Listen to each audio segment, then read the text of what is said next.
আসসালামু আলাইকুম।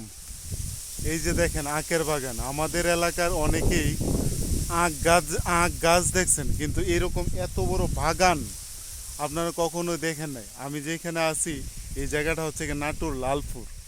আর এই নাটোর লালপুরে এত পরিমাণ আখ চাষ হয় যা আমার এলাকার অনেকেই কল্পনাও করতে পারবেন না। কারণ হচ্ছে গিয়া আমাদের বাংলাদেশে কি পরিমাণ চিনি এবং আখের গুড় উৎপাদন হয় তা একমাত্র এই এলাকাতে আসলে পরে বোঝা যায়। কারণ হচ্ছে গিয়া এই এলাকাতে আমি আপনাদেরকে যদি একটু দেখাই, আমার আশপাশ পিছনে সামনে যা আছে, ঠিক আছে, শুধু আখের বাগান আর আখের বাগান। মাঝখানে এখানে একটা ফিশারি আছে, ফিশারির ওই পার থেকে শুরু করে, ঠিক আছে, টোটাল সাইডটার মধ্যে ওই দিক দিয়ে সূর্যের জন্য আমি তাকাইতে পারতেছেন, টোটাল সাইডটার মধ্যে শুধু আখের বাগান আর আখের বাগান। এত বিশাল বড় আখের বাগান যা কল্পনাও করতে পারবেন না, এত বড়।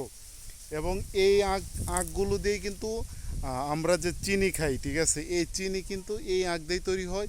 এবং এই আখ দিয়েই যে আমরা আখের গুড় যেটা খাই, ঠিক আছে, আখের গুঁড়ো এই আখ দিয়েই তৈরি হয়। এবং এই আখ দিয়েই আমরা যে ঢাকা শহরে শরবত খাই, ঠিক আছে, আখের জুস, আখের শরবত, এই এই এই আখ দিয়েই কিন্তু হয়, ঠিক আছে। আখটা অনেক বড় সাইজের, আখটা অনেক সুন্দর, আখটা আখের ক্ষেতটা মাশাল্লাহ। তো আপনাদেরকে দেখানোর চেষ্টা করলাম একটা আখের বাগান।